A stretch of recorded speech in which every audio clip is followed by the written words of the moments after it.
Somebody say, hey, we want some. No, no, no, no, no, no, no, no, no, no, no, no, no, no, no, no, no.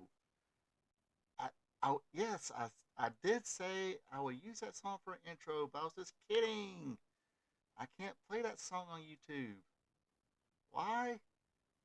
First of all, copyright infringement, and the lyrics of that song will probably get me kicked off YouTube. Sorry. Sorry, folks. Production team. Okay, let's work on another song. Until then, let's let her rip.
Hello, ladies and gentlemen. Ronald Ray here, your boy with a cornbread. Oh, with a cornbread accent.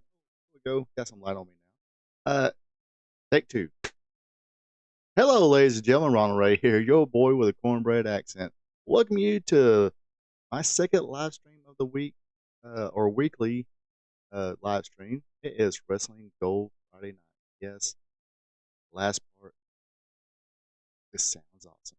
It is Friday. For those of you who have to work this weekend, I really feel bad for you. And it's been one of those weeks, so yeah, I, I gotta do it today. Cheers for everybody, all the hardworking men and women who worked hard this week, and cheers to the men and women who's got to work this weekend. I feel for you. I'm glad I don't, because I've had one of those weeks. So, cheers.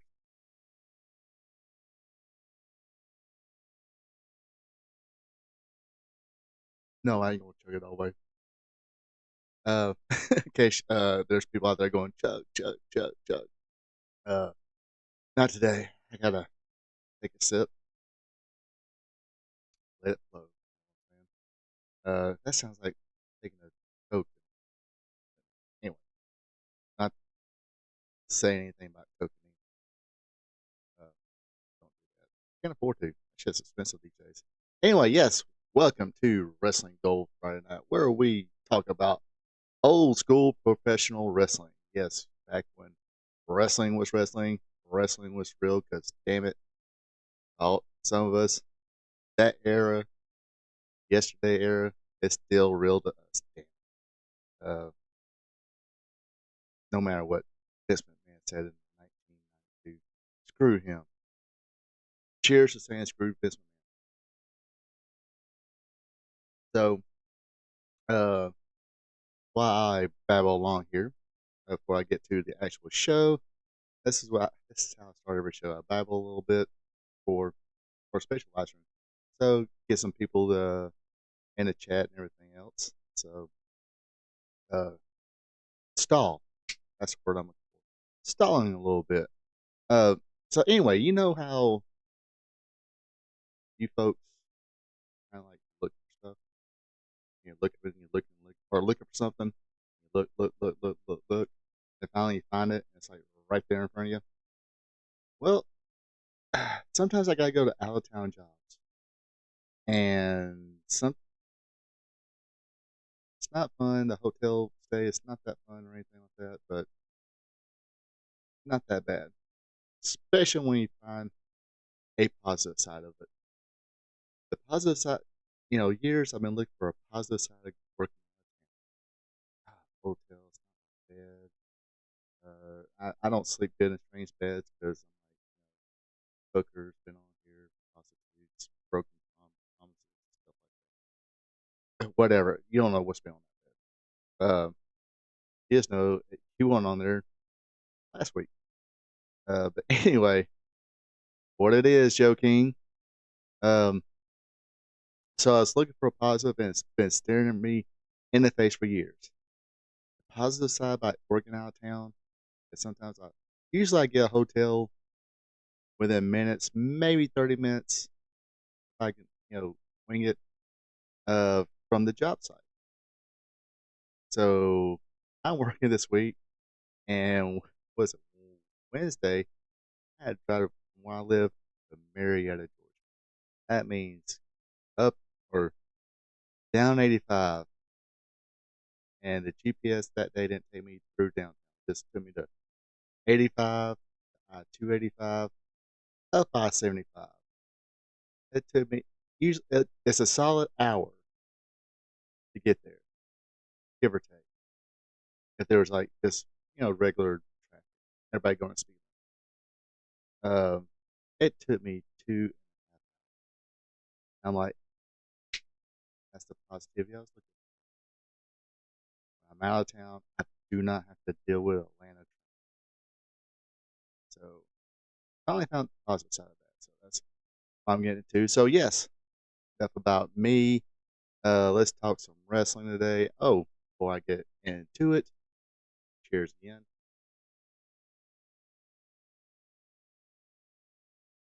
Um, the usual spiel. Hey, if you're watching this live, join me in the chat. Even to say hello or tell us some of your memories of anything we discussed or I discussed tonight. Also, leave that thumbs up. Like the thumbs up. Press the thumbs up. Also, if you're not a subscriber yet, click on that subscribe button. Be a champ. And hit that notification bell. That's all appreciated. So, yeah, we got Day in Wrestling History. Then we're going to have a watch along with a WWF program from 1987.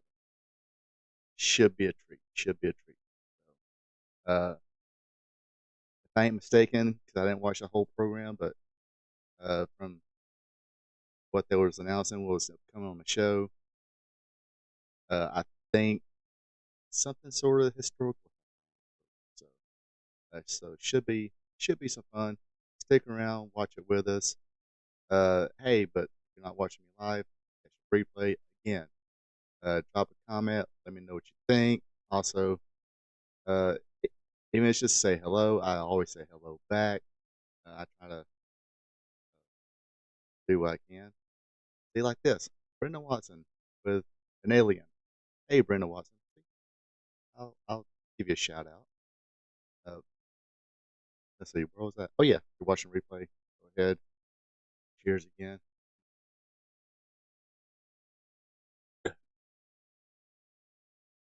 But anyway, I was saying, uh, same thing. Drop a comment. Even just to say hello. Give me a thumbs up. Be a champ. Hit that subscribe button if you're not a subscriber yet, and also hit that notification bell so you can be notified of all the rest of my content that comes out during the week. I give you a list of what I usually have during the week. So, ooh, I'm about blown up drinking one beer. Not buzz, blown up. It's been a week. Anyway, let's get right to it. I hear somebody back there right now going, we don't care how tired you are. We want to talk about some wrestling. We're going to talk about some wrestling. We're going to start with some today in wrestling history. Here we go. Get my notes up here.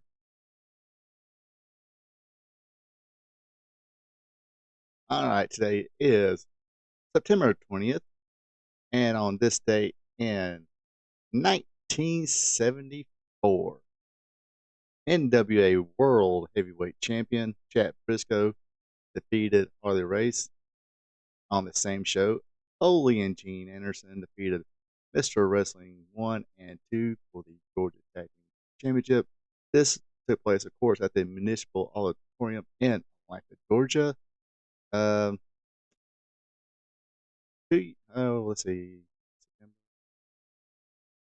December, So a year and 7 months from being born. I don't have no memories of that. Anyway, moving along here. On this date in 1975, New Japan Pro Wrestling becomes a member of the National Wrestling Alliance (NWA). Both New Japan and All Japan are now technically members of the NWA. Also on this date in 1975, Dick the Bruiser and the Crusher defeated the Legionnaires, Jacques Goulet and Zeranov Lebo, for the WWA Tag Team titles in Indianapolis. On this day in 1982, at the West Palm Beach, Florida, at the Auditorium, NWA World Champion Ric Flair defeated Butch Reed in a steel cage match. Mr. Pro wins the NWA Vancouver Canadian title from Tomko in Vancouver, British Columbia, Canada. On this day, I actually remember this magazine. I remember hearing it all over the news. Didn't know because I wasn't up on my Mexican wrestling, so at the time I just knew WWF, NWA, Crockett's. I knew Florida and Puerto Rico and stuff like that. But anyway, wasn't up on my Mexican wrestling, but the EMLL 52nd anniversary show was canceled due to the 1985 Mexican City earthquake, and it was a bad one. I don't. I just remember watching, or parents watching, of course, CBS News with Dan Rather. Maybe in local news covered this a lot. So did a lot of damage. Hurt a lot of people, and it was bad. Let's just say that. But I do remember going to the grocery store with my parents and seeing this Time magazine cover. Wow, that's a lot of damage. Or not man-made, but natural disaster can do kind of damage. I think that's part of. Let's see. I'm trying to think. Was that well, this Challenger was '86, but I remember being at Baby Stewart's house at night when Ronald Reagan was shot. That was like the thing out. One of those things, even though I was young at the time, it's always remember because it was such a significant world event. Anyway, speaking of anniversary shows, the World Wrestling Council in 1986 was night 2 of the 13th anniversary of World Wrestling Council. Console. Let's see. We had Carlos Colon defeat Abdullah the Butcher. They're basically having a tournament for the World Wrestling Council Universal Championship. This was a semi-final. Another semi-final match was Terry Funk defeating Rick Martel. Other matches that were not part of the tournament: Hiroshi Kojima defeated Hurricane Castillo Jr. Dory Funk Jr. defeated Giant Baba, or excuse me, Dory Funk Jr. Giant Baba went Broadway draw.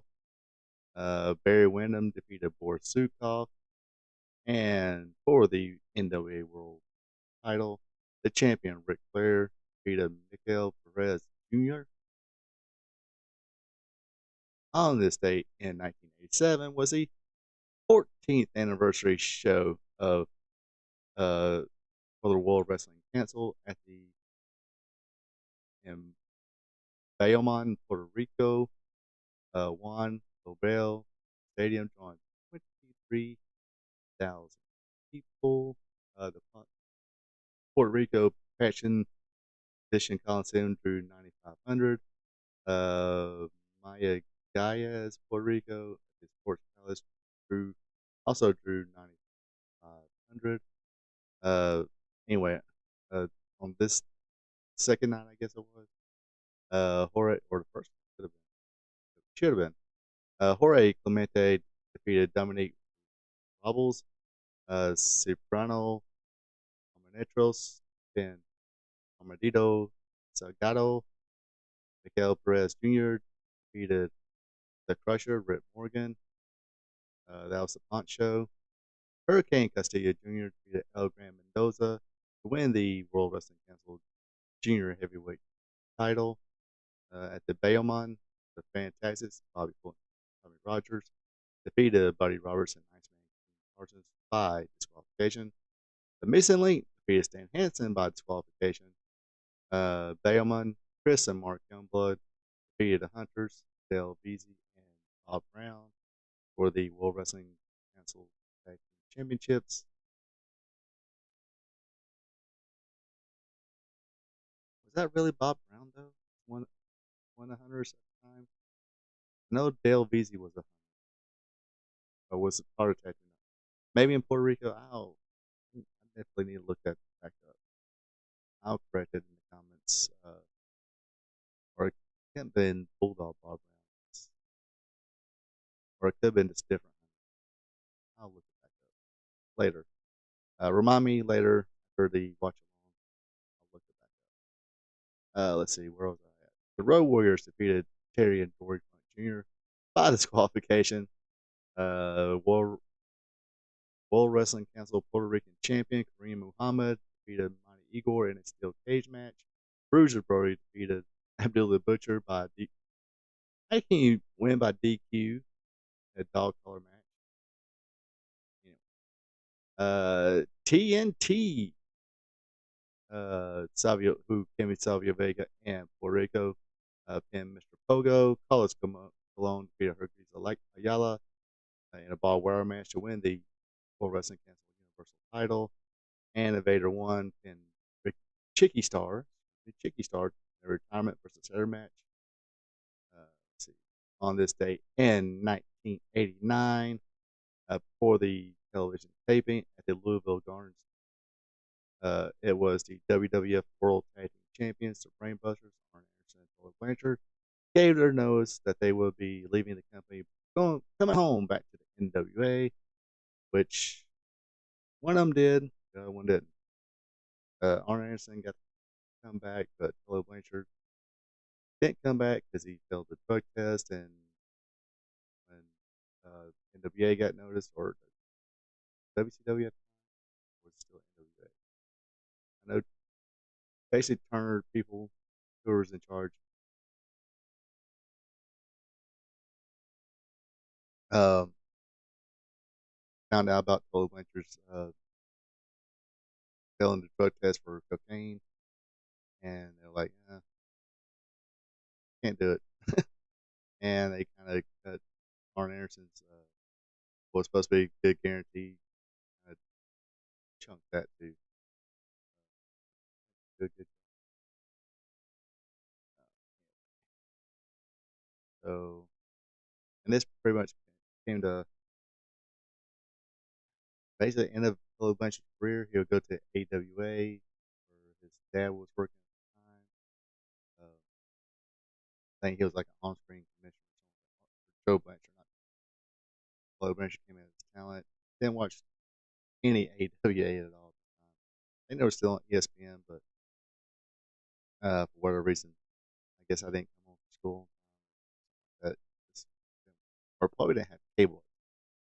Could have been. So cheers to having no cable, and unfortunately, cheers for cocaine because that's what Tully Blanchard explained. He in a shoot interview, he did tell a funny story. He was talking about, maybe I should have sued for WWF for discrimination because they didn't test for anything at the time. This is according to Tully Blanchard. They didn't test for anything at the time except for cocaine. So he had been partying that night. Had some cocaine. He knew he failed the drug test before he took it, but he took the drug test and failed the drug test. Gave him his paper, let him go ahead and walk since he put in his notice anyway. Then he got the call from, was it Magnum or Dusty? I don't think it's pizza guy. Can't think of his name now. Anyway, him. I don't think it was him. I've been Magnum or Dusty who was kind of doing the working behind the scenes. At the time they gave Billy a call. Said, "Hey, ain't working, buddy. You failed the booger sugar test. So no contract for you." When Anderson came in, they brought Ole back, of course, and they reformed the Four Horsemen with Sting. Then they turned Sting and brought in Sid Vicious, yada yada, and the rest is history. Let's see. On this date in 1997, ECW presented a show at the ECW Arena, drawing 1,600 people, called ECW As Good As It Gets. Tracy Smothers and Little Guido defeated Balls Mahoney and Rotten. Justin Credible defeated Jerry Lynn. Chris Candido defeated Lance Storm. Bam Bam Bigelow pinned Spike Dudley. I do believe that's the famous match where Bam Bam picked him up and threw him out to the crowd. Ain't mistake. Chat, correct me if I'm wrong, but I do believe that was on that show. And I'll have to go through my VHS. I think I had it on. At least at one time I did have this on VHS. Where Bam Bam just it was in the ring, picked him up for grill press, which Spike Dudley was a little guy anyway. So Bam Bam ran, threw him out. Crowd caught him. He pretty much body surfed all around and back to the ring. I think they get to that spot a couple times. I think they did the same spot with Mike Awesome. Uh, ECW World Champion Shane Douglas pinned Phil LaFon in a no DQ match. That's ECW. They're all no DQ. ECW Television Champion Taz defeated Pitbull 2. Sabu battled Sandman to a no contest. Beulah McGillicuddy and Tommy Dreamer defeated Bill Alfonso and Rob Van Dam. And New Jack and John Cronus, they rest in peace, defeated Dudley Boys, Bubba Ray, and Devon to win the ECW Tag Team titles. They didn't keep them on. They remember that. Yes, because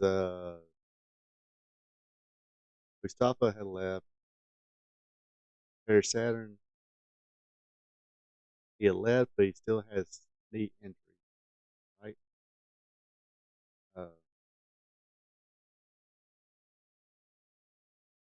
so yeah, so yeah, Saturn got signed by WCW. He still had a knee injury. Once it got repaired, he started wrestling. So that left New Jack to team with John Bonus, and they defeated Dudley Boys. Like I said, I don't think they probably the Dudley Boys.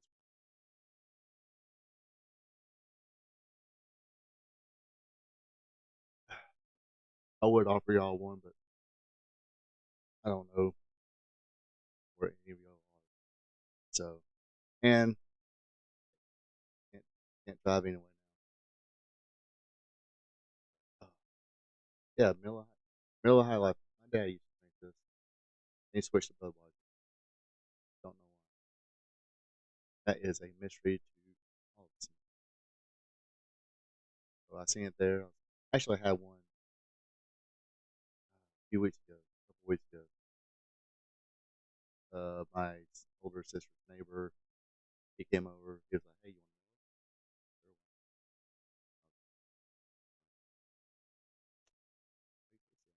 I don't know. My dad quit drinking. Quit drinking. So I seen it there tonight. I seen it in the store tonight. It was an impulse buy. Like I said, it's been one of those weeks. So, anyway, so yeah, that concludes today in wrestling history. Like I said, I think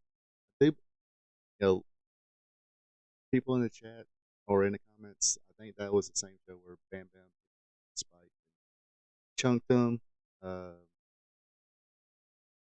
think this was Pitbull 2's last time in ECW as well. I think he was like somewhat one of the originals. Uh, actually, didn't we watch? What was it? Yeah, what episode it was? We watched the South Atlantic or North American Wrestling Alliance, and it was the rookie pit bulls, called the American pit bulls at the time. Athletic as hell, but big guys, but a little clumsy at that time. But they did get better. But for whatever reason, ECW was their uh, one place they really did anything. I never went anywhere else. I got why Pitbull 2 left. I did fire up the Google.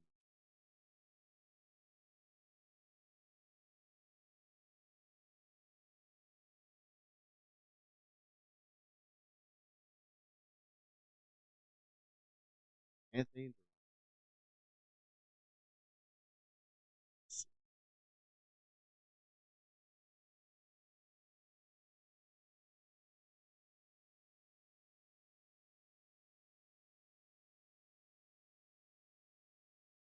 So he actually got his start at WWF as a enhancement talent. Then formed a tag team with Gary Wolf, lost to the Hart Foundation. Yes, did some time in New Japan and South Atlantic Pro Wrestling. That's the one via we've seen of them in Tri-State. Tri-State morphed into ECW.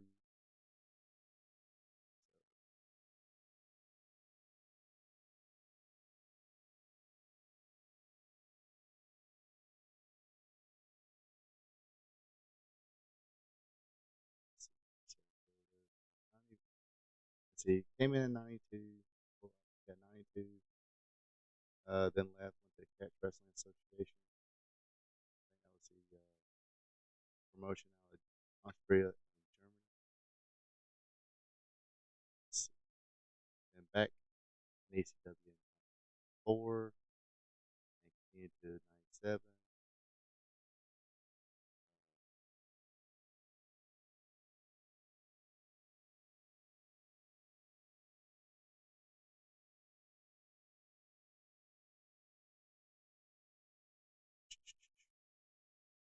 Yeah, kind of.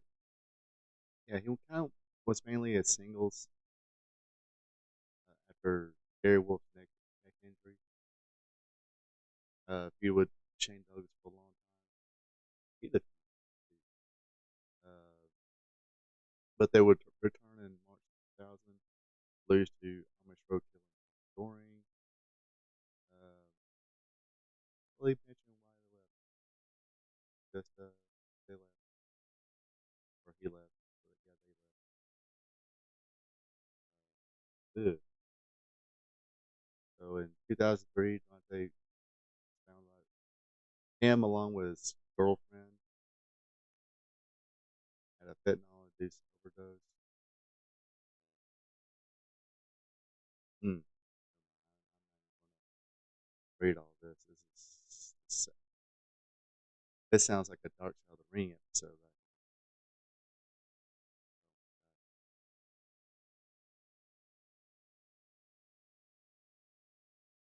Hmm. That's sad. Anyway, I'm gonna read it. It does definitely sound like a Dark Side of the Ring episode. But yeah, don't say why. I guess he was fired, not fired, but just let go. They ain't had nothing for him. So long they went. Oh, so let's see.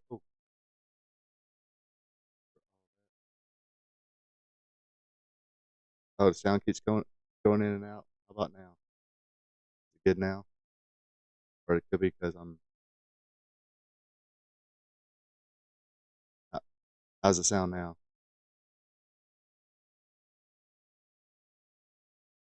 'Cause, Is it good now?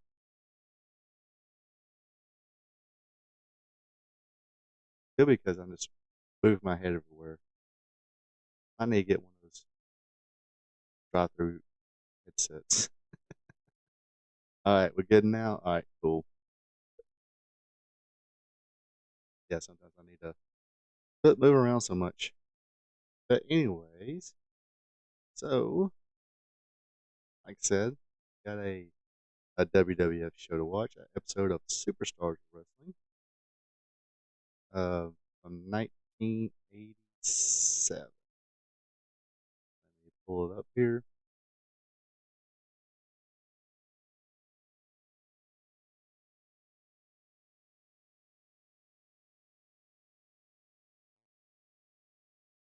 Yep, this is it.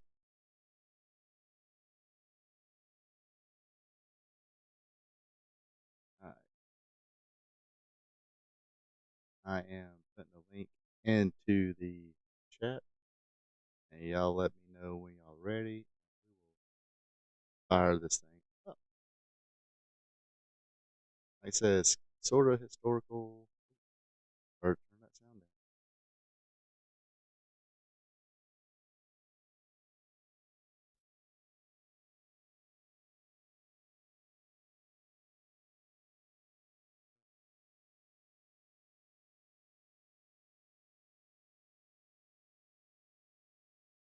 So yeah, once you folks are ready, I will do a countdown. We'll press play together and check this out. Like I said, it's if I ain't mistaken, this is a pretty historical episode. Um, I think I could be mistaken, but I could be wrong.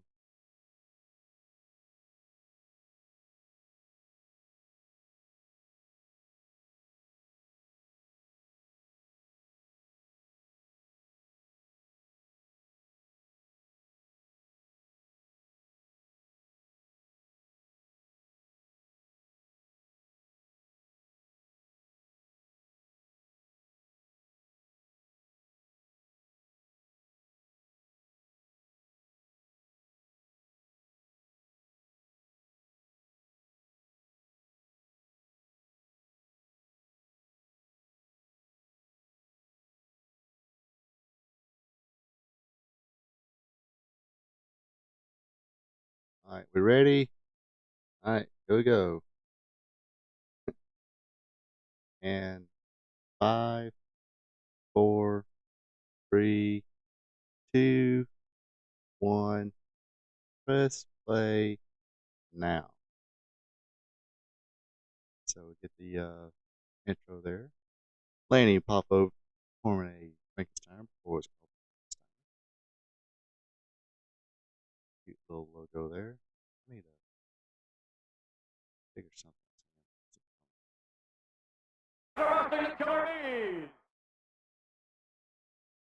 We got the Killer Bees. We got Hercules. Hercules Hernandez. Rowdy Roddy Piper. Hulk Hogan.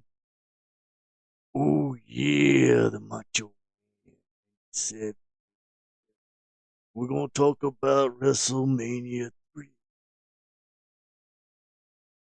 And opening match here we got. That's definitely the Killer Bees.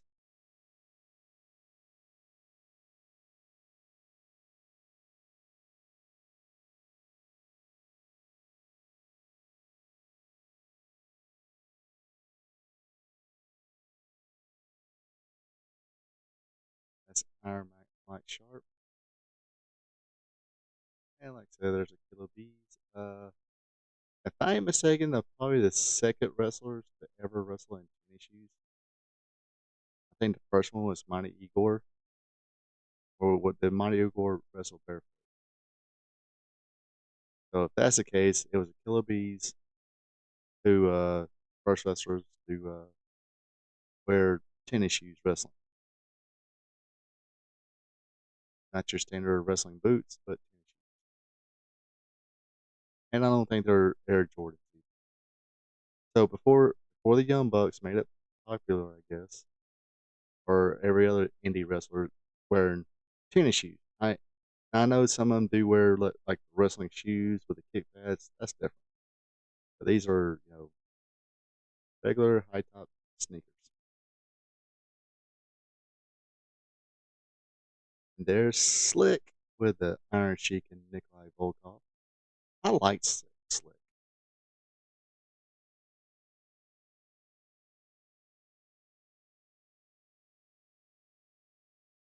Yes, that's B. Brian Blair with Mike Sharp. Tagging in a jumping Jim Brunzell, former AWA Tag Team Champion with Greg Gagne, known as the High Flyers at the time.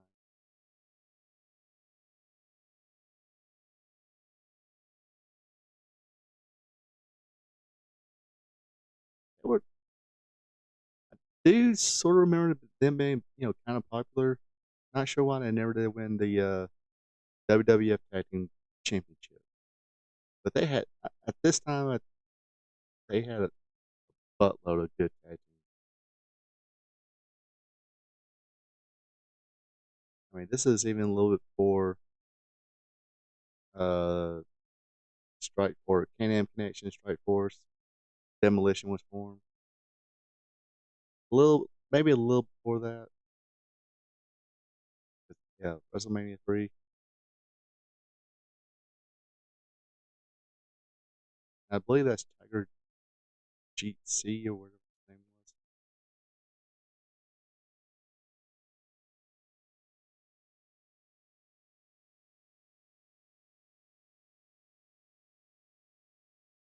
Oh, come on, ref, turn around there.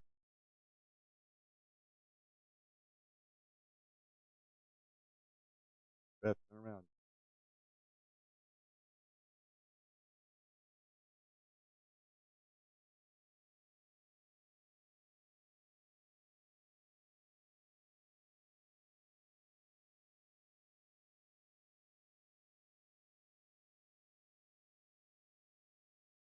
Yeah, I think most of I remember Iron Mike Sharp. I know he had a few in the territories. He would get like little pushes here and there. Georgia, he would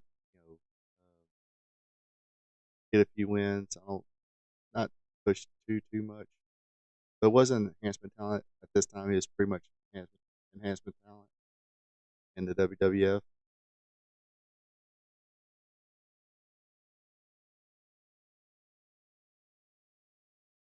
Of course, he's got that protective leather brace on his arm there because injury. Kind of like Bob Orton's cast on his arm because of injury, and sometimes kind of like Ted DiBiase had that glove. All right, we got the tag. Of course, the ref didn't see it. See that's good classic stuff right there. I miss that.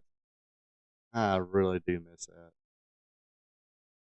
That that's how you heal it up. That's how you get a little bit of heat.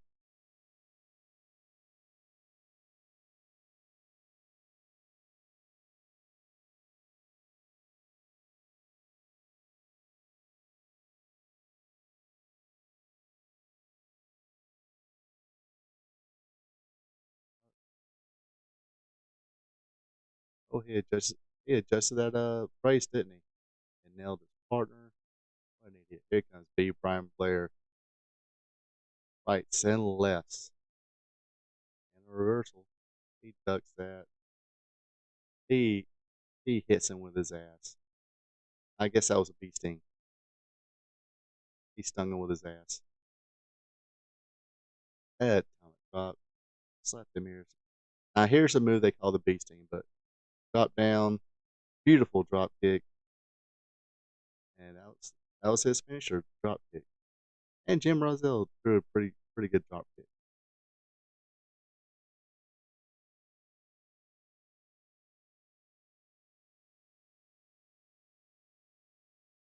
And at this time too, I think they would was it around this time too where they started sometimes wearing the mask sometimes. Like where they was going against heels or something like that, they would wear the mask to fight fire with fire and do a little switcheroos.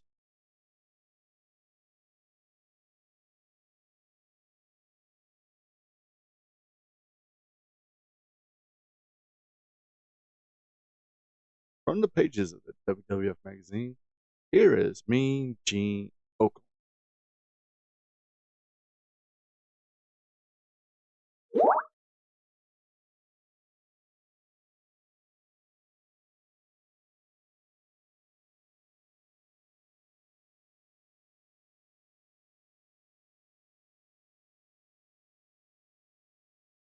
So, okay, this ain't the actual episode they show that on, so uh, I think I do recap.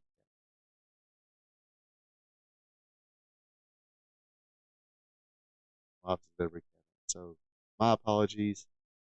What wasn't the thought this was the episode where they did that little sword. Oh,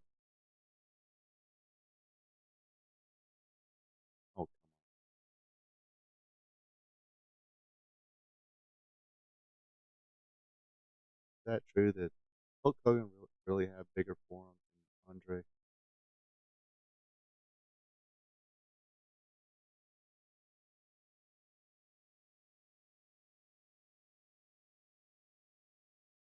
To hear more about this, call my hotline at 1-900-909-997. Sorry, I couldn't resist.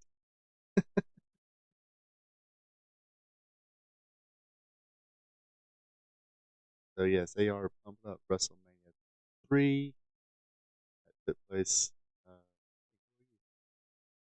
looks, was she that chick that played on Growing Pains for a short while? But Kirk Cameron had her shit camp for Don Triggers. The hell kind of name is that? Anyway, but she got canned thanks to Kirk Cameron when they found out she posed for Playboy. Speaking of Harley Race, king of wrestling himself. Okay, king at this time, managed by Bobby Heenan.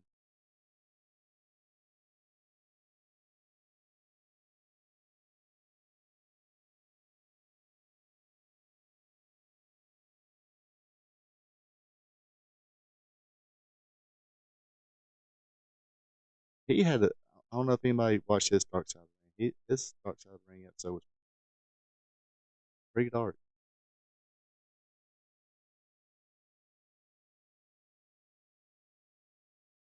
I think so. One Christmas night, he started hating Christmas and never drove the speed limit again.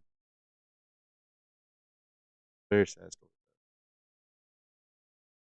I think that was that same car accident where they say, "Hey, you might not even be able to walk or even wrestle again."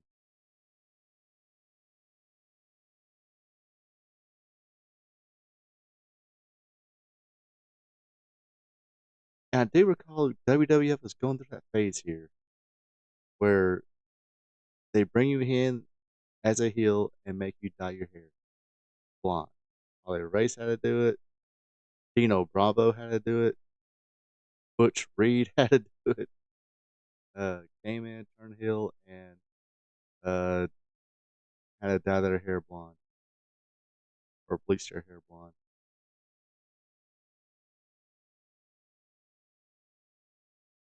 Yes, I even knew that. Kind of realized that around 87, yeah, 86, 87. Yeah,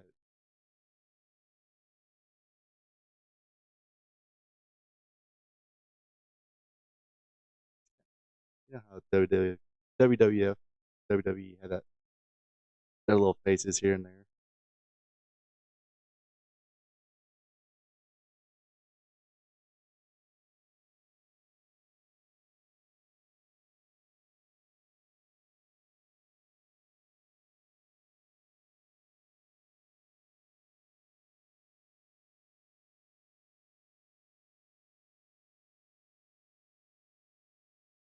Oh, not a second time there, kid. There's another legend there, Junkyard Dog. Shaved the beard off. Like he lost a little weight there. He was starting to get a little out of shape there, but he's getting a little bit better shape right there.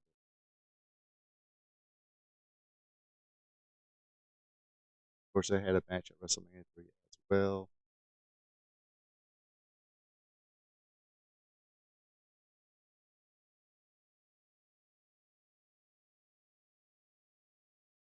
And you gotta understand too, this is really the tail end of Harley Race's in-ring wrestling career, so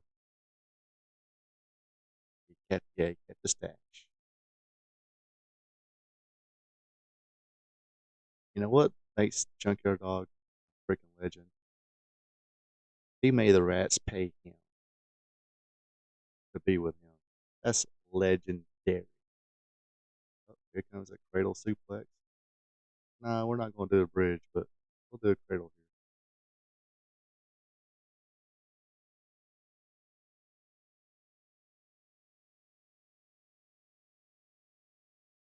I mean, he was still bumping around with people a little bit, but I mean, he wouldn't no sell nobody, but he wouldn't. No, I mean, he was never really a fast paced wrestler anyway, uh, so he took down another notch. But Bobby the Brain Weasel.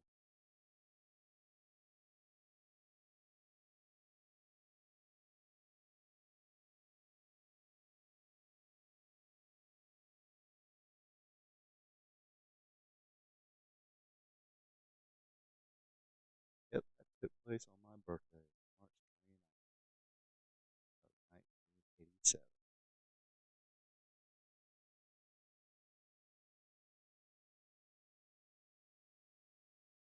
And that took place at the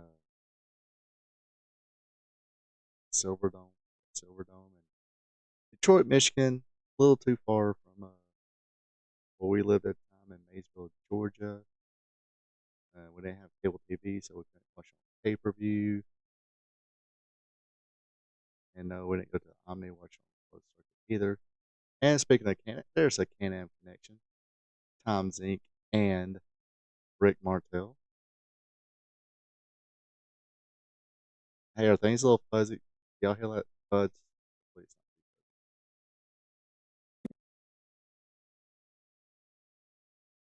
I hear a little fuzz. I hear sirens.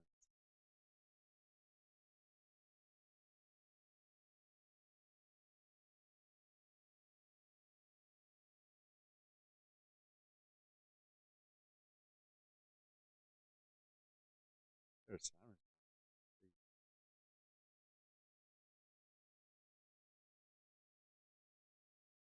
Somebody must be messing around.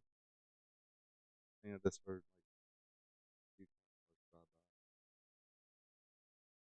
But yes, Tom Zink, Rick Martel, the NM connection was geared up for a push, but for some reason Tom Zink got mad. See later, there we go. Sorry, there's Butchery came in. He always back and forth heel babyface, but came in as a heel. It's like we don't call you a natural, so dye your hair blonde. But yeah, for some reason I guess money issues or some kind of disagreement, Tom Zink left. Rick Martel, teamed with Dog a little bit, then finally teamed with Tito Santana, and oh look, it's one of Pat Patterson's favorite enhancement talents, and Terry Garvin's. But anyway, actually, I think it's Randy Orton's brother Barry coming to the ring is Coco Beware. Anyway, so yeah, they bring Tito was already there, so they teamed Rick Martel up with Tito Santana, called him Strike Force. But a little like Can-Am was trying to get that push to go up against Demolition was here at this time, I do believe. Okay, but maybe not. I can't remember. It was no the Heart Found. Yeah, the Heart Foundation was. They were kind of. I think they was going to push them to wind up defeating the Heart Foundation. I'll get my shit straight in a minute. Don't worry, kids. There's Frankie. I harsh drop kicks, yeah. You gotta put Coco Beware as one of the better drop kick throwers.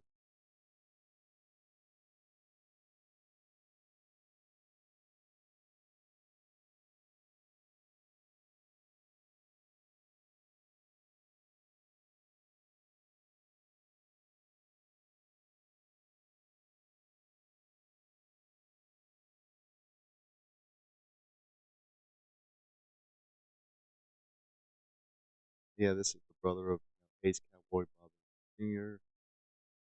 But he just never did get a definitely did get a push here in WWF,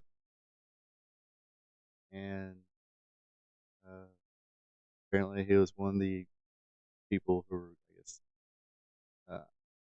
I think he said no, but yeah, the job for Orton. Uh, got who he said no to. It might have been both uh, Pat Patterson and Terry Garvin.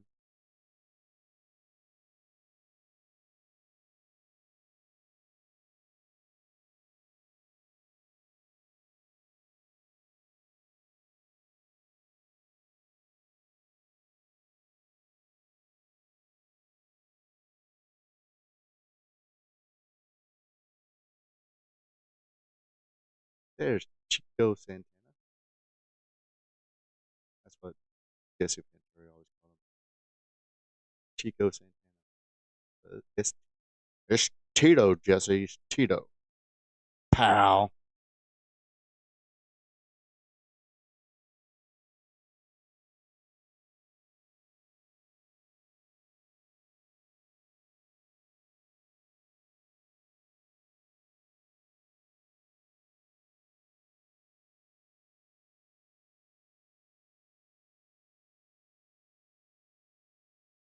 Oh, come on now. There's no way to treat Coco Beware. Throw him outside the ring for no reason.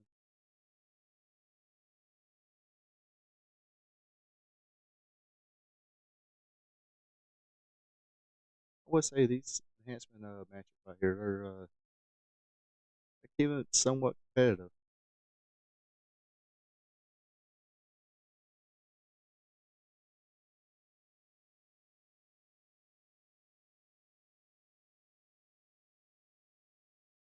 Yep, they probably about to see it right here. Nope. Okay, didn't get all of it, but here it is. I think he called it the Brain Buster, but I think they call it the Ghostbuster. So that's all I needed, a Brain Buster, and then have to hook the leg, brother.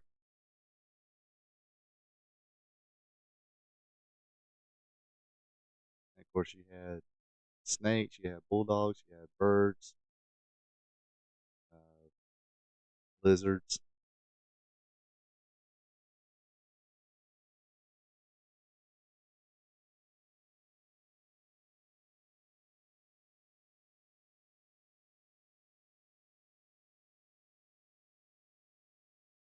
Strange thing though, I never did see Frankie ever, just decide to fly around the arenas.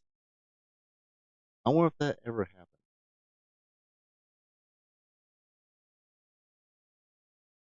Aretha Franklin does.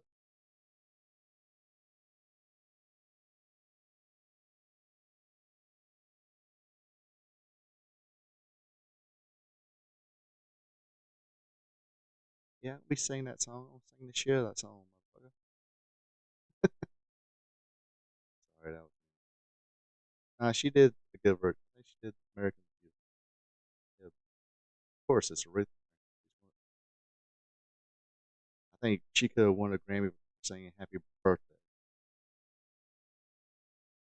It was that good.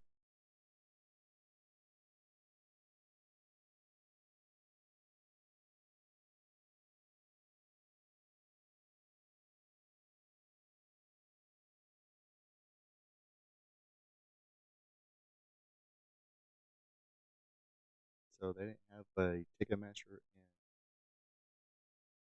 Massachusetts. They had Ticketron. we had Turtles. Yes, Ticketmaster was Turtle, in Turtles, whatever. Then they were in Publix. Then the whole internet thing got invented and Ticketmaster came by. Now you don't even get physical tickets no more. You just get, you know, email a ticket and they got the bar, the keyboard, wherever you want to call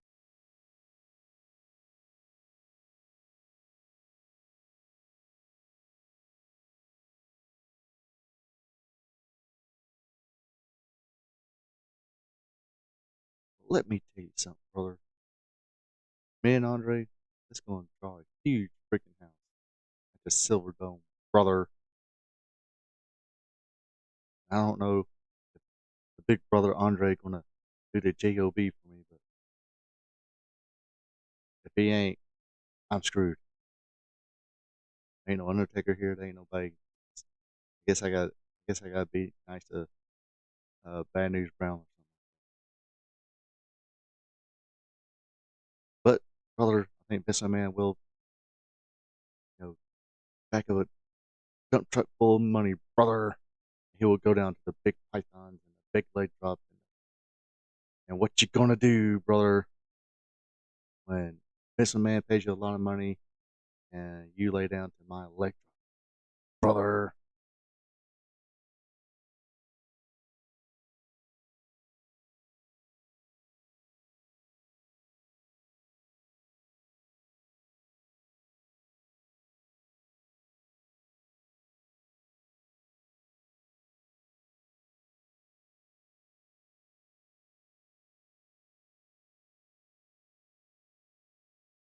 Hey, I'm on TV. I'm on TV. Look at me. Look at me.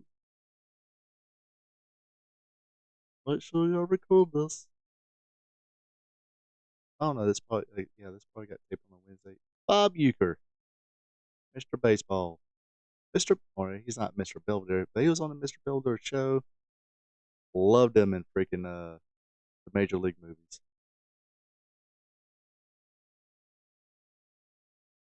Apparently, he's a dirty old man too. I forgot who was it. The Sal and whoever from American or Practical Jokers. Yeah, his fist is about as big as Bob Uecker's head. Anyway, that was sitting with, or was it Chris Jericho? Somebody, I forgot who. Yeah, that man was not the best. Well, I'm not hearing it right now. There he is, big old Hercules. But anyway, they're saying it was up in the booth. As he was coming in on the game, they have a cough button. So in case the announcer has a cough, he'll press that button, cough, and then release it. Mario Mancini. Anyway, so he sent her, batters up. All right, here comes the pitch inside. God, look at the press on her. Foul tip on the third baseline. So I mean, they say he did like that smooth.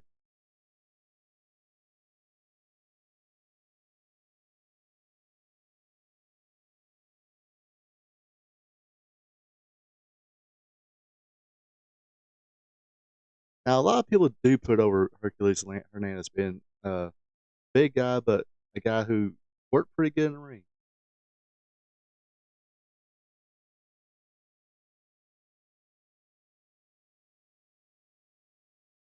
I mean, he was big and strong enough to pick you up and put you where you need to be, nice and safely, and didn't.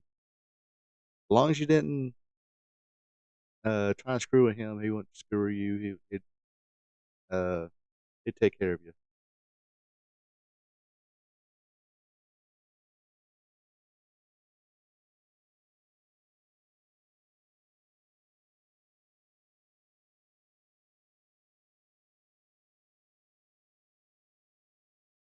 Well, that poor guy just got wedgie. Of course, yeah, this makes sense because he was in a feud with Billy Jack Haynes, Battle of the Full Nelsons, because that for a while he was using the backbreaker, Lex Luthor called it the Human Torture Rack. Is it weird? Yeah, I'm not. There's a few times I've heard watching an old WWF program and he's doing commentary. It's like, first of all, he was never really that good. Kind of annoying sometimes. Uh, it was always funny to have Jesse Ventura make fun of him, especially when he talk about his hair or Vince McMahon's hair. He always say, "Hey, take that toupee off." But apparently, it wasn't toupee either. It was his real hair. There he is, Rowdy Roddy Piper.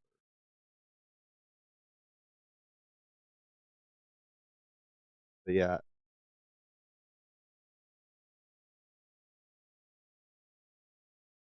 and of course, right here he was feuding with over Adrian Adonis. He announced this was going to be his final match against Adrian Adonis. Win, lose, or draw. Because after that, he went on to film They Live. They Live was actually a pretty good. I actually watched it a year or two ago. It still holds up.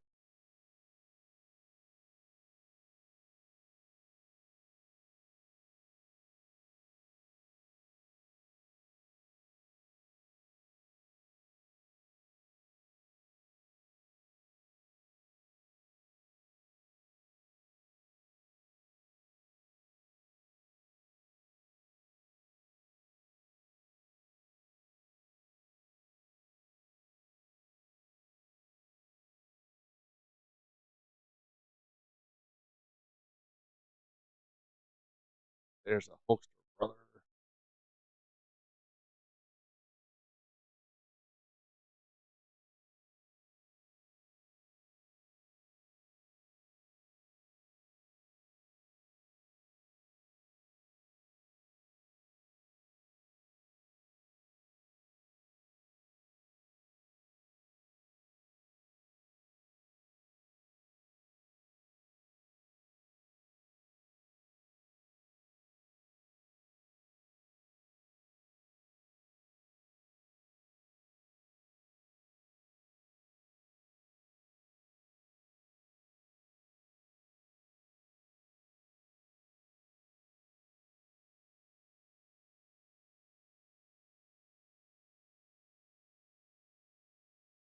Yeah, I mean,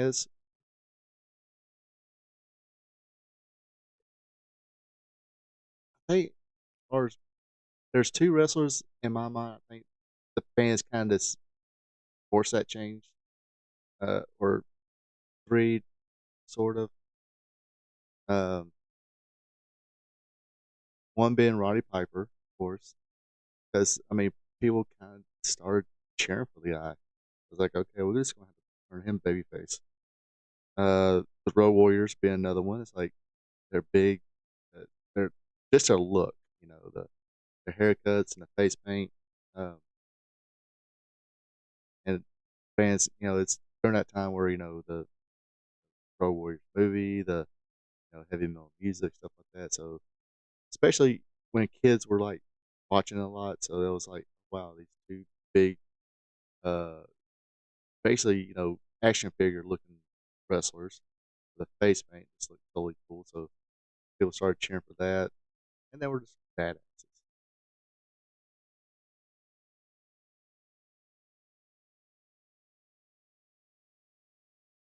The Mega Power. Okay, that's not the Mega Power. My bad. That's but another one I do remember. It wasn't like a hard sell to find. And this was in the South too. Look up Adrian Street, exotic Adrian Street when he was working in Continental. I think that's the first place I remember him seeing Russell at. I mean, he came in, acted gay, used Miss Linda as know a step stool to get to the ring, uh, and so not really liked in the South, especially when he won the Southeastern title, painted pink, and all that good stuff. Had good matches with Winter Cooley, Bullet, all that. Austin Idol. But then when they switched him babyface, it's like he didn't really change anything. He just, only thing he did change was not stepping on Miss Linda. He just used regular ring steps to get in the ring. But people like, hey, once he turned babyface, they were behind, okay with it 100% and went with it and popped every time he came out.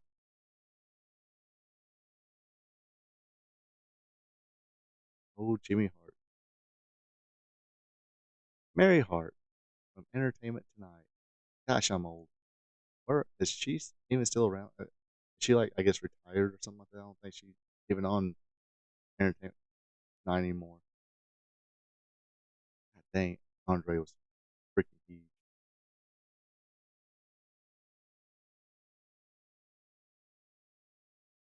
I have to say, Mary Hart was looking good back in the day.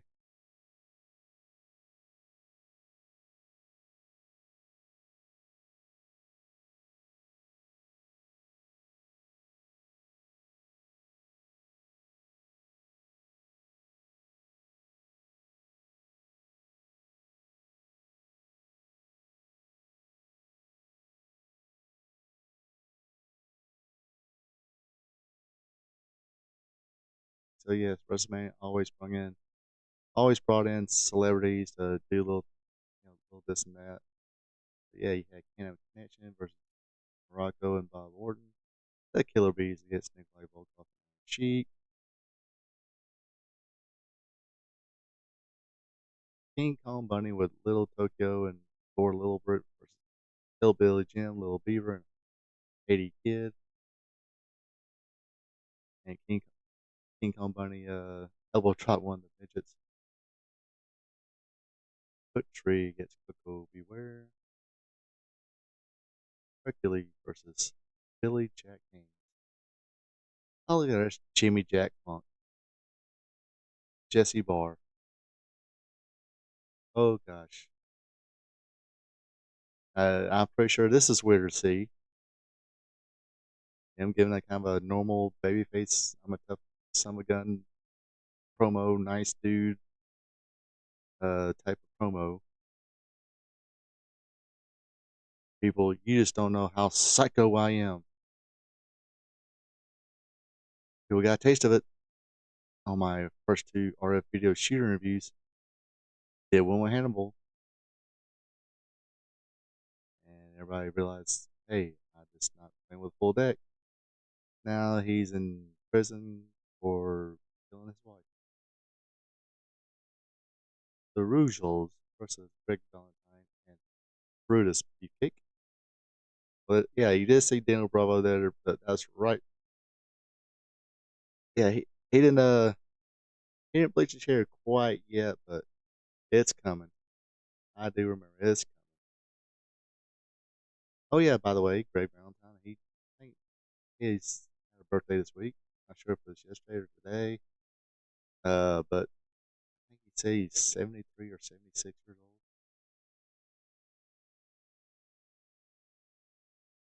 And there's Bruce, the effing barber beefcake.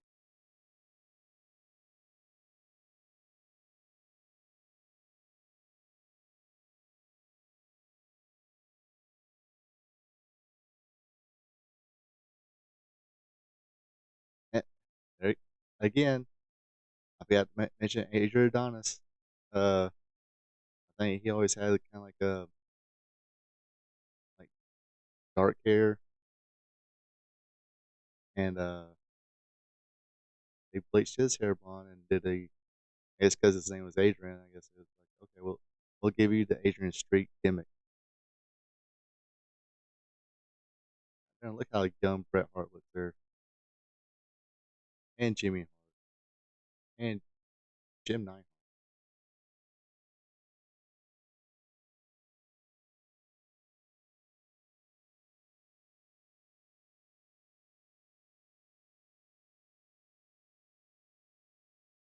6 years from now, I'll be leaving you all behind. I'll get a main event push. I'll win an Intercontinental Championship. I'll be the best there is, best there was, and best there ever will be, and be world champion.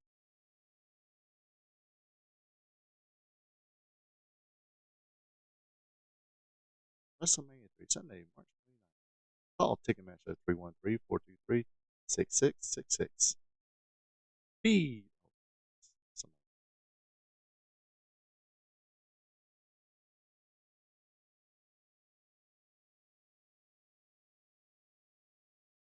Tuning up for the draft.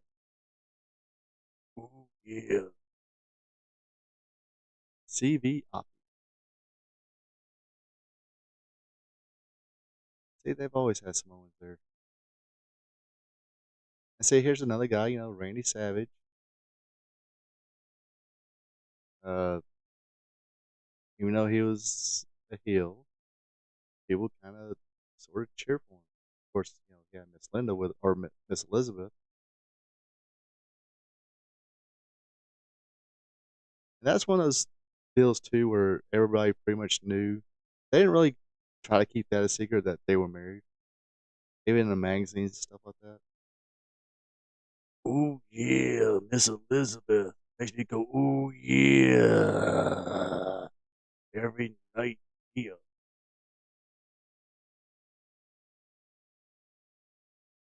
Speaking of cream rising to the top, yeah, that's me and Miss Elizabeth. Yeah.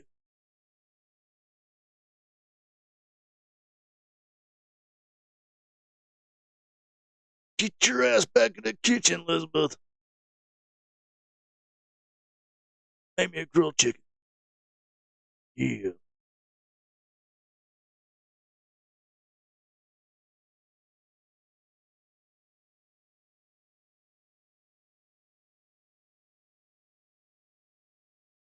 I wasn't a few years, maybe a couple years, they had Islanders, Haku and Tama. Haku, of course, being Ming and King Tonga. Back in the closet you go, Miss Elizabeth. Yeah. You can't cook anyway. Yeah.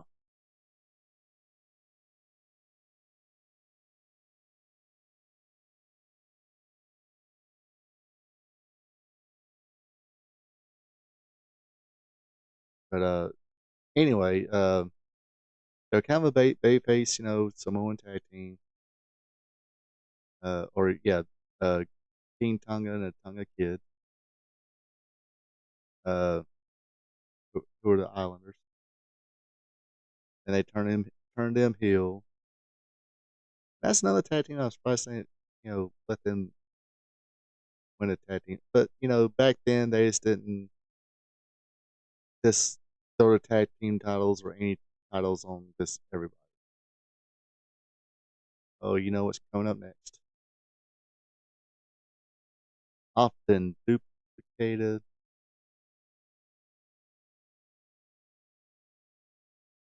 Everybody wants to do it. Macho Man elbow from the top rope. Often imitated, never duplicated. There we go. I got it right.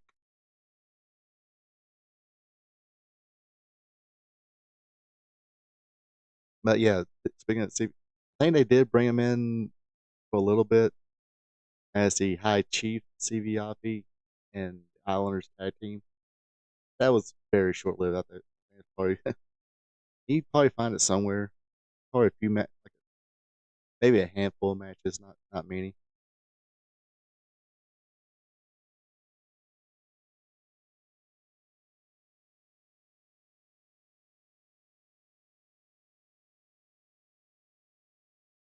But man, people even at that time, man, I mean, people dug Randy. I mean, Connor friends at school and stuff like that. Everybody liked Randy Macho Man Savage, even though he was the bad guy. That's okay. A year after this WrestleMania, he becomes WWF World Champion. Excuse me, World Heavyweight Champion. Play no any no small man gets the belt. Only heavyweights. Randy Savage was kind of.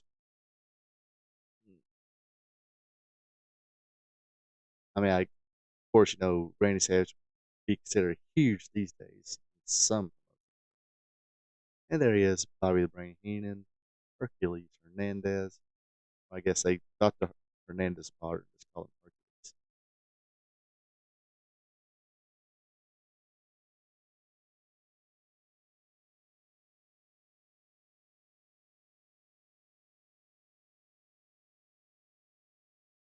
And it's kind of funny too if you look back at his career. It's like, I mean, he was bound to be pretty good too because at one time he was teaming with Johnny Walker, who was Mr. Wrestling 2. He put a white mask on him, called him Mr. Wrestling, or I think in Mid South they call Johnny Walker Mr. Wrestling and him Mr. Wrestling 2. Um, Also in Mid Atlantic though, he teamed with Jody Hamilton, who is the assassin.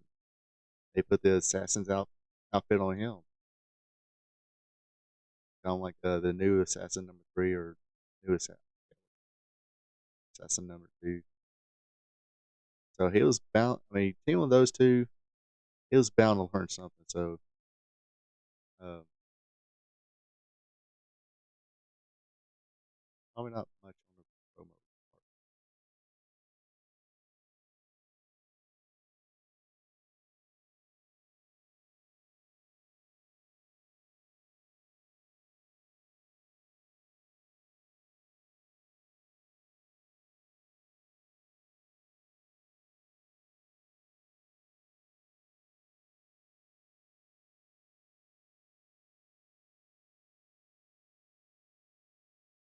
Like I said, it was called Superstars Wrestling, and WATL had their Superstars Wrestling. Next week, Jake the Snake Hacksaw, Jim Duggan, the Iron Sheik, and Nikolai Volkov, the Honky.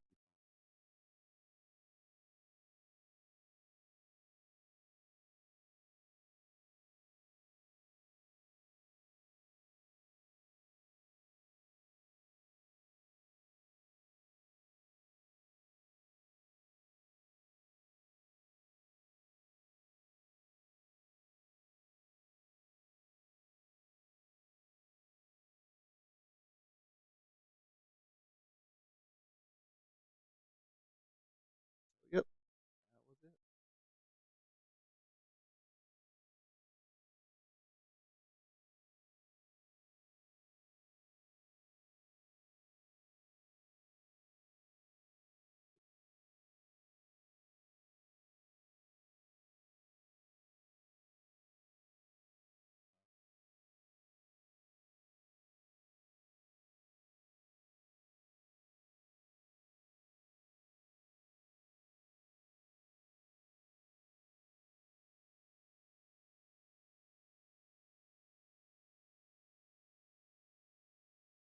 So yes, that was the WWF in 1987.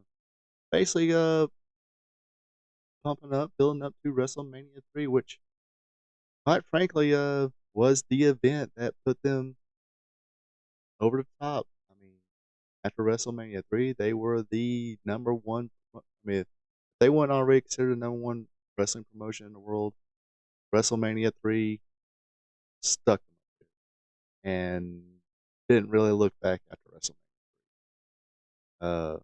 I mean, much as I did love, watching the NWA, the Crockett's, the other territories, WWF was above and beyond them. But um, unfortunately, it's because kind of robbed from the territories a lot. But I mean, where you going? I mean, you offer somebody more money to go somewhere else. A lot of these wrestlers they had wives, kids, other kids, other girlfriends, and stuff like that. So, or girlfriends with kids, multiple kids in different towns. So, you offer. I mean, normally that's how it works in any kind of field too. It's like you, you offer somebody more money, they don't have to go. Well, they don't have to go, but 9 times out of 10, they're going to go. They are going to go. Um, but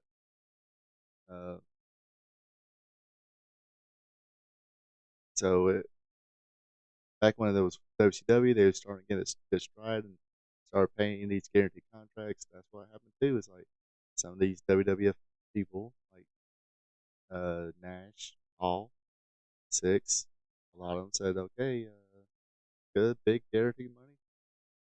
I'm gone." Uh, they went there and unfortunately didn't pan out too well. I mean, you always got. It's like wrestling to me is like anything else, any kind of entertainment. Sometimes you just want a little variety. Uh, well, that's what territories were. Texas wasn't doing the same style as Tennessee. Tennessee wasn't really doing the same style as continental uh, Pensacola territory. Georgia was kind of doing their own thing. Then Georgia got swallowed up by first Vince, then Jim Crockett, and they weren't doing the same thing as uh, those other ones either. And um, or Puerto Rico. Then you had a WWF who was glitz, glamour, celebrities, all that good shit. Um, sometimes Crockett would try to get a country music artist in there every now and then for Great American Bash. They brought in David Allico, and he just had his, they didn't like put him front center or anything. Also, Waylon Jennings, but apparently Waylon Jennings got mad about something. I don't know what. Uh, but but but yeah, so yeah, WrestleMania 3 was the event. I mean, it's hard to argue uh, that after that, they got solid number one. Everybody else would fight for second. And while they was fighting for second, new star get popular. They like that new star. Hey, we got big money, travel the world, bigger spotlight, and people will go. Um, hated it, yeah. Uh, I mean, I've said it plenty of times. I hate it. Very few, like Hacksaw Jim Duggan. At least he got to keep his name, Hacksaw Jim Duggan. But yeah, it was a pretty show to watch with like a lot of people in the arena instead of a studio or a half empty arena. Uh, but what was I going? But yeah, at least Hacksaw Jim Duggan was able to keep the name Hacksaw Jim Duggan. It was just a very cartoony version of Hacksaw Jim Duggan. Because I remember my first seeing Hacksaw Jim Duggan in Mid South UWF, he was a wasn't really. I mean, if he was going, he would hit people two by four. He didn't care 2x4 all the time, just when he needed to every now and then. But he was all about going to big soup bones and fight somebody. And he was a legit tough guy too. Uh, didn't want to mess with him in the bar. But then when you got to WWF, got more family friendly, entertaining, uh, all that good stuff. Which good for him. I think that we're going to get. I don't know how big of a push that was going to give him, but apparently we're going to give him a pretty good push until him and Iron Sheik got pulled over with marijuana. So that kind of. I mean, first of all, you had two guys who was feuding with each other, riding together, smoking weed. So that's even at that time, what, late '86, early '87. Yeah, kayfabe, brother. Can't be wrestling. Can't be riding around with people you're feuding with. Can't be uh baby faces don't ride with heels. Back and forth. Um, there were rules back then for that. Because I was watching. What was I watching? I think it was the old Jim Cornette shooting review or bits and pieces of it where he's talking about Mid South. And I mean, he tells a story where they were in a uh, Shreveport, Schreier, whatever they turned to the studio, and right there he had two benches, heels on one side, babyface on the other side. You had cameraman with his back towards the two sides. So the cameraman does see, heels on one side, babyface on the other side. And anytime a heel or a babyface trying to talk to or if a babyface trying to talk to a heel, either Grizzly Smith or Bill Watts be like, hey, nope, don't do that. And, him and Jimmy Cornette was like, yeah, that's kind of, little, even for him, who's very old school, a little too much old school for him, but, and Bill Watts said, hey, you know, are they smart to the business or are they smart to my business? They can maybe be smart to the business, but they're not smart to my business.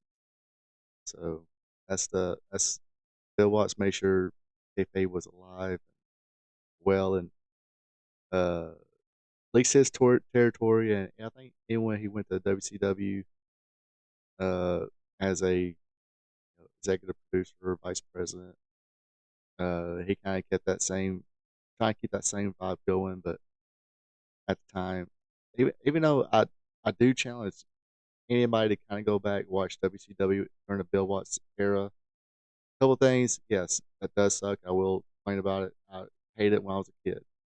So I remember, when Bill Watts was coming in, I was like, oh, cool. We can hopefully be exciting like the old UWF was.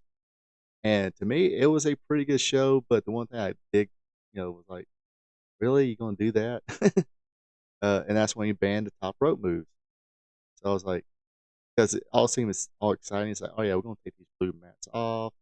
If y'all gonna fight out here, body slam each other, hey, hit the concrete, fellas, like you're in a bar or wherever. Uh, what else? Yeah, the disqualification if you run your opponent to the post or something, or to the ring post, outside ring post, and bar the top rope moves. I was like, come on, dude.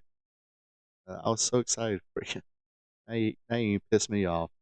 But I still say go back and watch a few episodes of WCW Saturday Night or whatever they call it at the time during the Bill Watts era. Uh, maybe some of the clashes too. They were pretty good programs. Unfortunately, uh, none of the wrestlers who had those high contracts were like want to listen to them. Bill Watts really didn't care. I understand. It's like, okay, you got these big contracts. You kind of cut some of the contracts because he was going to be paid based on performance and how much money, like a percentage of how much he saved WCW. He's seen these outlandish contracts and nobody's held accountable. And I mean, he even says like, okay, days off, I can understand that, because he was getting up there in age at that time, so he probably a little, not as hard edged, but it just wasn't going to work out no matter what happened. He wound up quitting, or it was just too much of a headache for him, and of course they found he said something, and depends on who you believe, people, and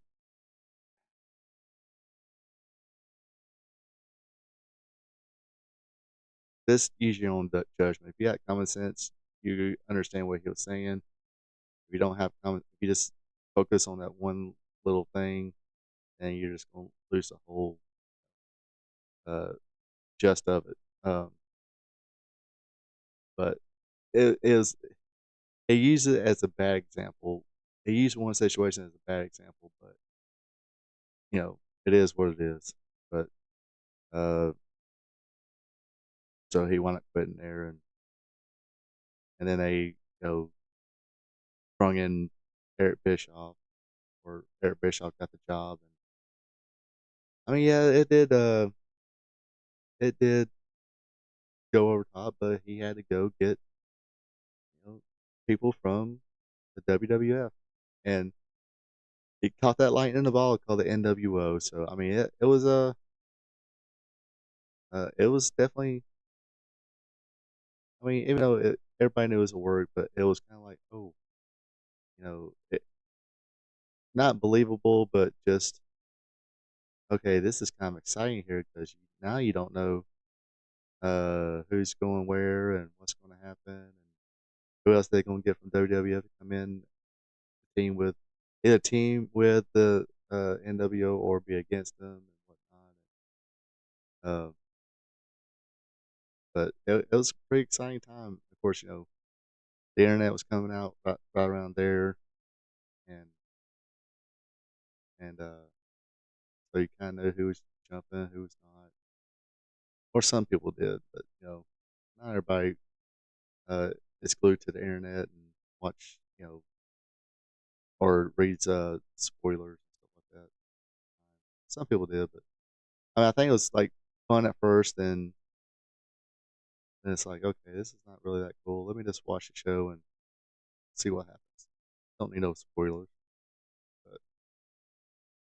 but that's like the show we just watched now. I mean, back then we didn't know that Andre was going to turn heel and go against Hulk Hogan, unless you did get the Dave Meltzer sheets and or the Wrestling Observer, which I think I do remember seeing them advertising Pro Wrestling Illustrated in some of those magazines, but I didn't think about getting one. It's like I'm happy with, uh, which I didn't, I just got the Pro Wrestling, when it came out in the store or whatever. It's like, hey, if it's not in the store, what's wrong with it? But yeah, so would have been cool to kind of read back then. I mean, I would love to have old issues of that just to see uh, what he said compared to what was on TV. And a lot of stuff does get debunked by Bruce Pritchard. So, and some of it, came to fruition. So, but anyway, uh, but yeah, I mean, it was a nice, the video quality of all the WWF shows and Jim Crockett shows, the World Championship Wrestling on TBS. They were nice, clean, crisp, video quality, good editing. Uh, let's see what else. Everybody's kind of on the game, stuff like that, like most other territories. But uh, it was very sometimes cartoony, sometimes very Hollywood like. For me, I just, especially at that time, even now, I wish somebody would.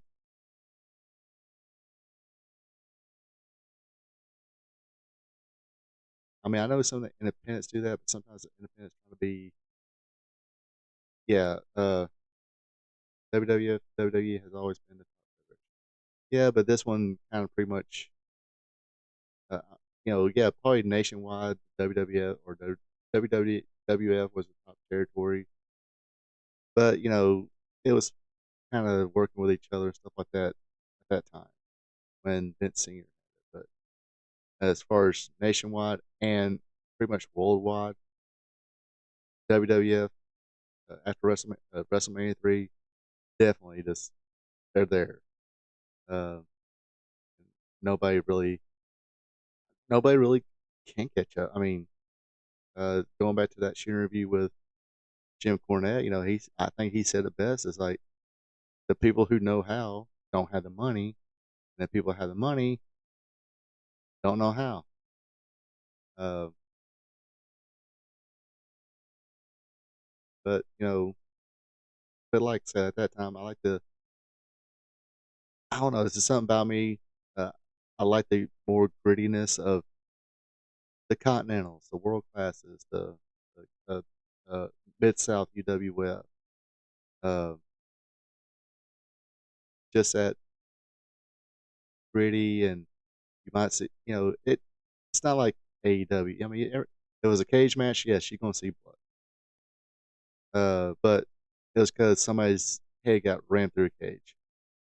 They used a cage as a weapon. Didn't nobody?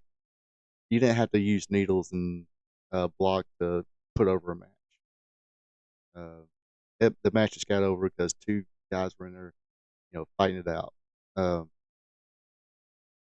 or street fights. Most of your gimmick matches, yeah, you're gonna have blood, but just a regular match, yeah, you don't see. And you won't see a whole lot of that on the same card either. Uh, I forgot who said it. I forgot who. I think Kevin Solo. I think there was a Tony Charles match and Les Orton.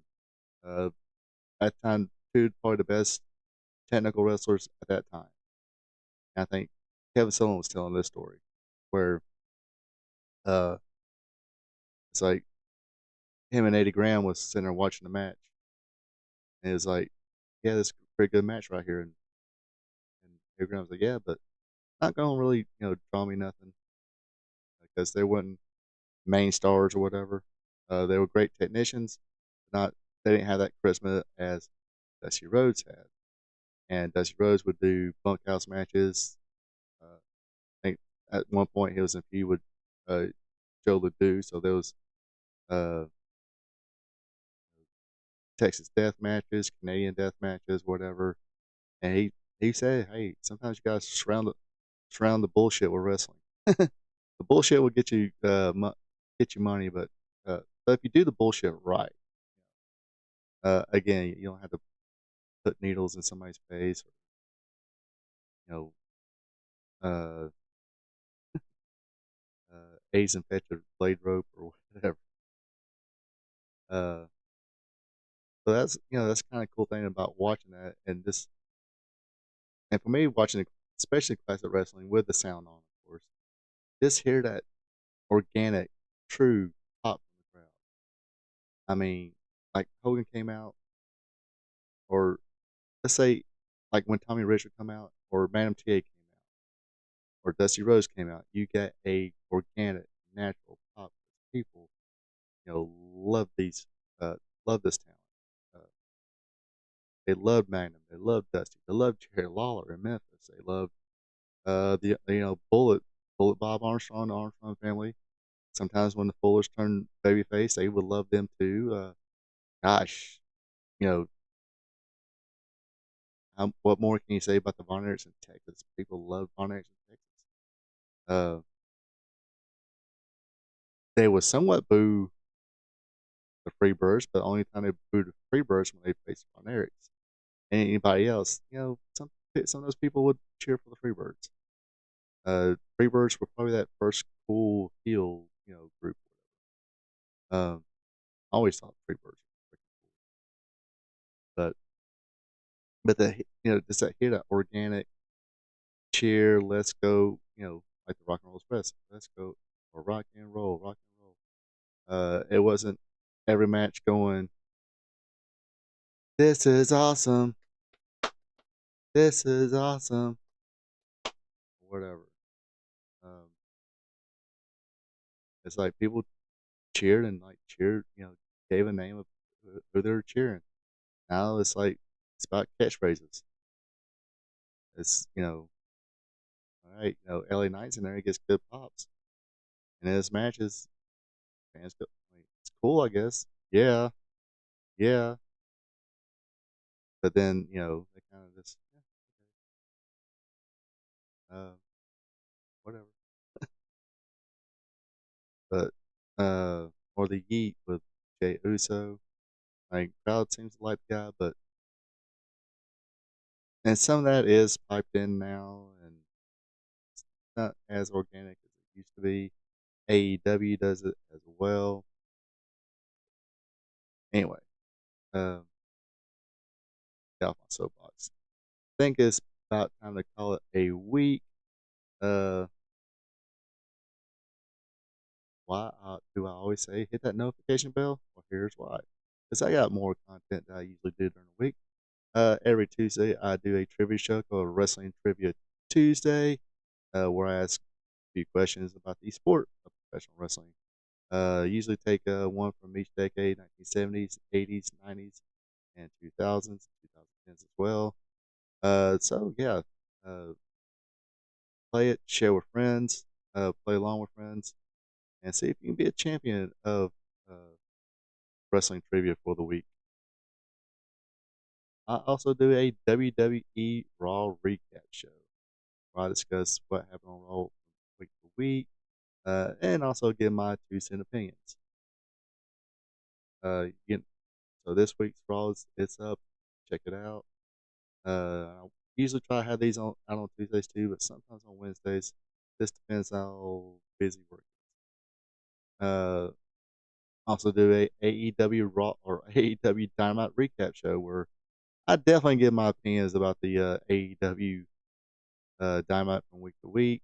Of course, this week AEW presents Grand Slam, so it should be, I guess, a little interesting. Speaking of Thursdays, because AEW time is on Wednesdays, I have that on Thursdays. So speaking of Thursdays, I do a live stream called Spot Show Live Stream where I discuss the current wrestling news and uh, I can't give my opinions on what's happening in the news and all that good stuff. And it's every Thursday, 8 p.m. Eastern, 7 p.m. Central, 6 p.m. Mountain, 5 p.m. Pacific, 9 a.m. Friday morning in Japan, and 5 a.m. Friday morning in India. So if you're not really down with today's wrestling or you're just a fan of all wrestling, and you just pretty much started watching wrestling 5, 10 years ago, and you want to go back some more, as you hear about these legendary names, and you want to hear somebody talk about those legendary names who were around that time and was fans of these people, I got a show for you. It's actually this show, Wrestling Gold Friday Night, another live stream that I do every Friday, 8 p.m. Eastern, 7 p.m. Central, 6 p.m. Mountain, 5 p.m. Pacific, 9 a.m. Saturday morning in Japan, and 5 a.m. Saturday morning in India. And of course, these shows I do a Today in Wrestling History and do a old program, Watch Along. And, this week's WWF program was pretty decent. Watching back now, a little more appreciative of what it was back then, even though I wasn't a huge fan of it. But because I was a boy, like realistic, fight stuff like that. But anyway, uh, again, that does it for this week's Wrestling Go Friday night. Appreciate everybody joining in the chat. If you watch this on replay, hey, leave a comment. Let us know what you think. Share any memories you got, or just say hello, and I'll say hello right back. It's all appreciated. Also, give me that big old thumbs up. There's a thumbs up button there. You just don't have to physically give me a thumbs up. Just have a button right there. Just click on that. It gives me a thumbs up. And also, if you're not already yet, be a champ and hit that subscribe button along with that notification bell. Until next week, folks, have a good one. Have a great weekend. Take it easy. Hey there, thank you for checking this out. If you enjoyed it, share with friends, drop a like button, leave a comment. Also, be a champ and hit that subscribe button.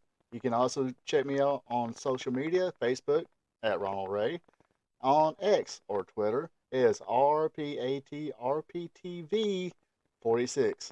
Until next time. So long from the peach state of Georgia.